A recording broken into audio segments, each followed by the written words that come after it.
এই বিটের একটা রেসিপি করব। বিট আর এই আলু, দুটো আলু দিয়েছি আর দুটো বিট দিয়েছি। এই দেখেন, বড় বড় করে বিটগুলো কেটে নিয়েছি। এটা সেদ্ধ করব প্রেসারে দিয়ে।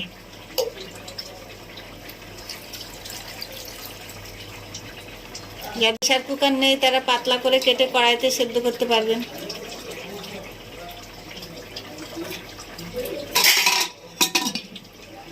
আমার এই বিট আর আলু পুরো সেদ্ধ হয়ে গেছে, নামিয়ে দিচ্ছি। কিন্তু এই জলটা না ফেলানোই উচিত, আমার জলটা বেশি দেওয়া হয়ে গেছে, কিছু করার নেই, ফেলে দিতে হলো। খুব গরম তো, আমি খুন্তি দিয়ে চটকে নিচ্ছি, তারপরে পরে হাত দিয়ে চটকে নেব। একটু ঘেটে ঘেটে নিই আলু দিয়ে আর এই বিট দিয়ে। আলুগুলোর খোসা কিন্তু ছাড়িয়ে নিয়েছি আমি।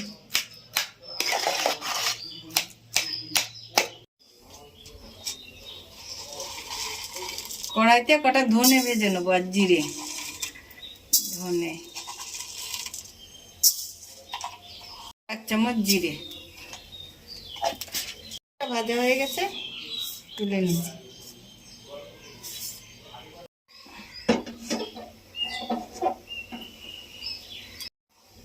কড়াইতে দেব তেল।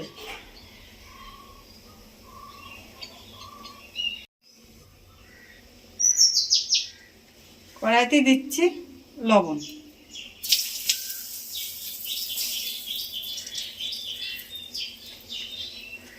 এবার দেবো পেঁয়াজ, পেঁয়াজ কুচি।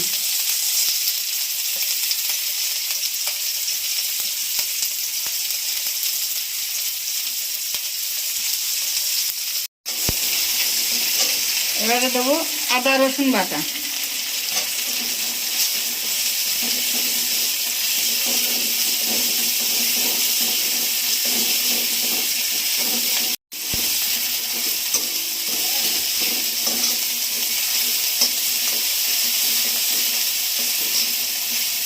দেবো লঙ্কা কুচি।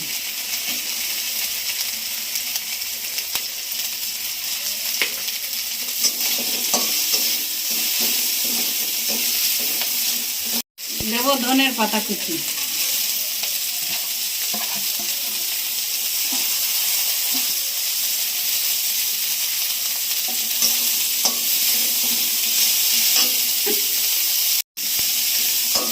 লঙ্কা দিয়েছি না, ঝাঁজ লাগবে।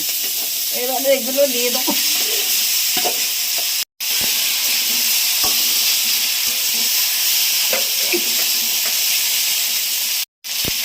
দেবো সামান্য একটু হলুদ।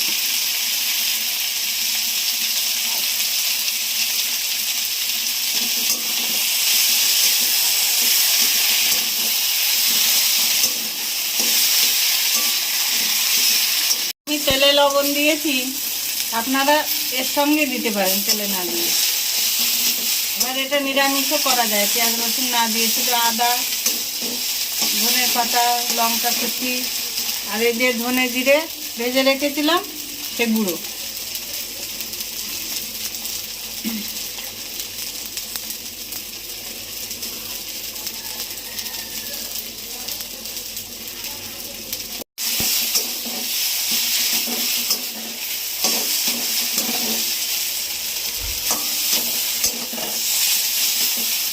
এই দেখেন, এটা একটা ইয়ে হয়ে গেছে টাই মতন,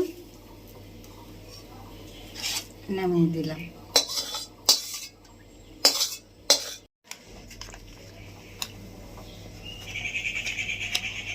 নিয়ে নিচ্ছি বেসন।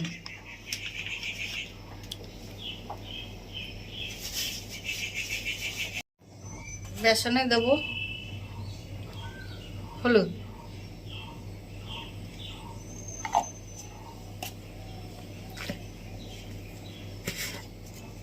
এখানে আমি 50 গ্রামের থেকে আরো অল্প একটু বেশি বেসন নিয়ে নিয়েছি। দিচ্ছি লবণ।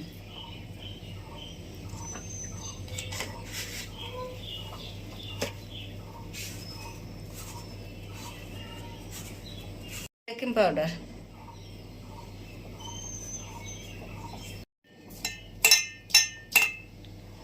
পরিমাণ মতো জল।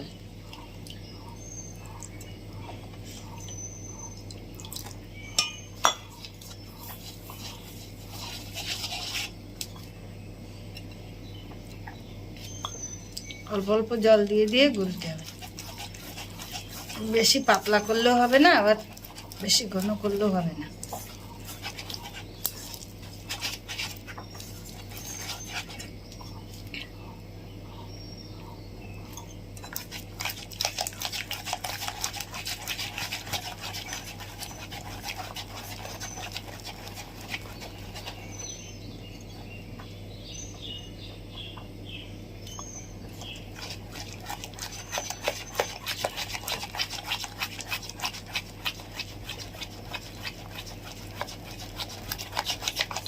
ভালো করে ফেটিয়ে নিতে হবে।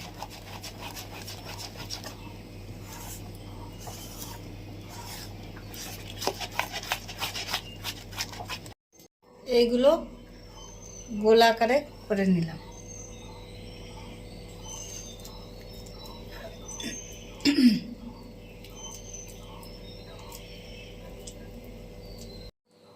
দেখি একটু চ্যাপটা করে দেখি কেমন হয়। হ্যাঁ, সুন্দর হচ্ছে।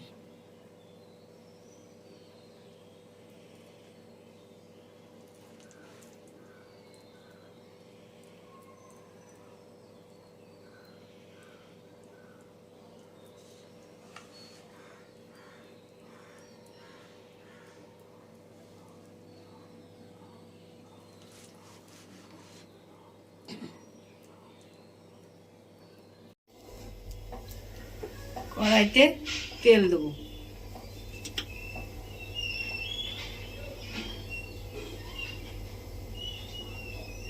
সাদা তেল হলে ভালো হয়, আমি সর্ষের তেল দিয়ে ভাজি।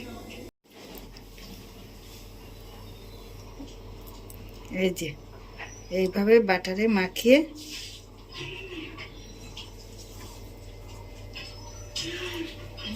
তেলে ছাড়বো।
এই দেখেন বড়াগুলো ভাজা হয়ে গেছে, আর তুলে নিচ্ছি।